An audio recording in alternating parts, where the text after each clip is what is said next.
Situé en Indonésie, un pays d'Asie, le volcan Kawah Ijen se trouve à l'extrême est de l'île de Java, non loin de la ville de Banyuwangi. Après avoir payé les 10 € d'entrée, il faut compter près de 3 heures d'ascension pour atteindre le sommet.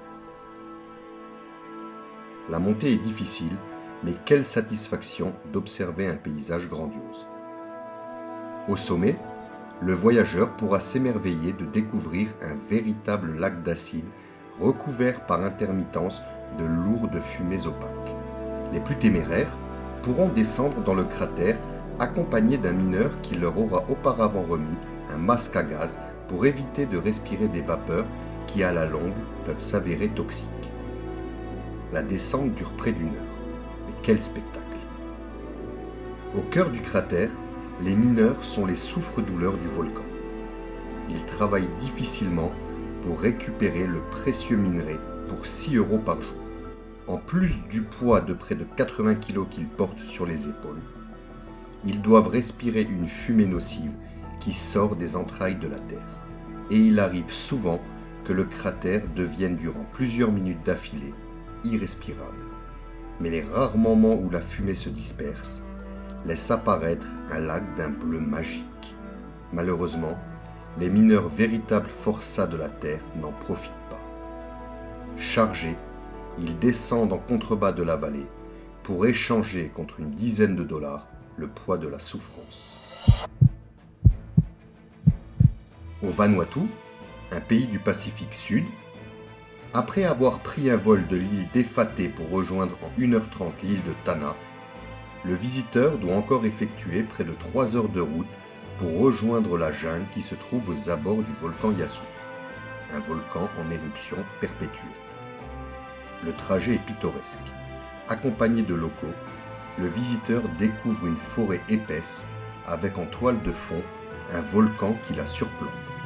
La forêt laisse place à un paysage lunaire avant de s'enfoncer une nouvelle fois dans la jungle pour parvenir jusqu'à l'entrée du site.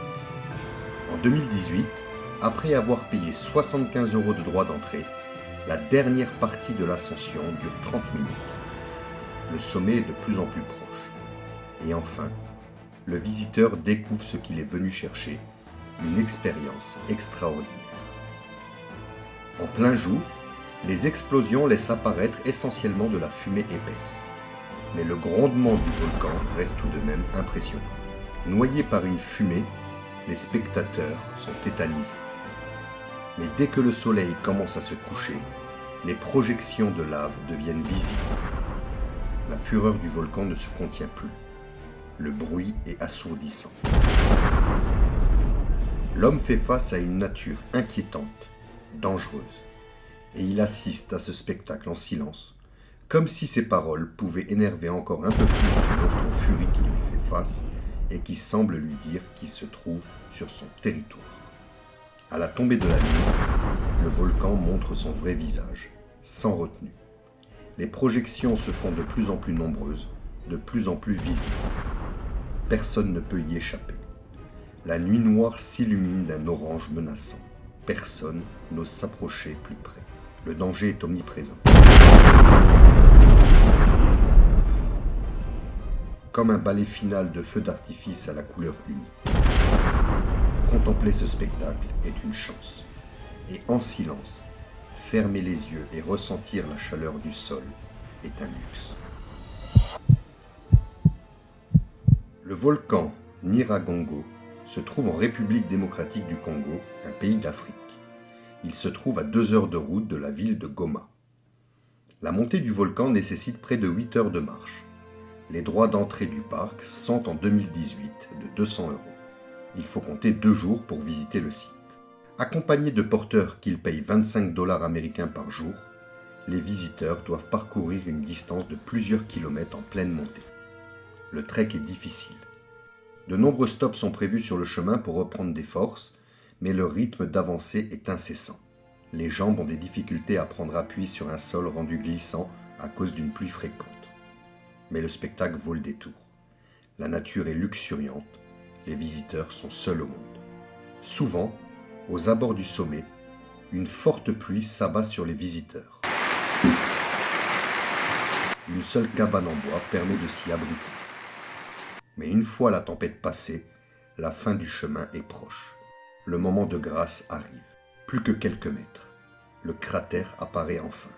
Après tant d'efforts, le visiteur peut enfin contempler ce qu'il est venu chercher, un lac de lave en perpétuel mouvement. Le lac s'aperçoit de jour comme de nuit. La chaleur est si forte que des rougeurs peuvent apparaître sur les visages fatigués des contemplateurs de cette beauté naturelle. Mais dès que la nuit tombe, le volcan enfile ses plus beaux habits. Les couleurs du volcan resplendissent. Le cratère devient un œil envoûtant, dans lequel une rétine en mouvement ne cesse de regarder ceux qui l'observent. Le vent s'étant levé, une fumée brillant de 1000 feux remonte jusqu'à l'entrée du cratère. Merci d'avoir regardé cette vidéo. Si vous avez aimé, n'hésitez pas à la liker, à la partager avec vos amis. Si ce n'est pas encore fait, abonnez-vous et laissez-moi un commentaire si vous avez des remarques ou des suggestions. Et n'hésitez pas à me suivre sur les réseaux sociaux pour être toujours informé des nouveautés de la chaîne. À très bientôt.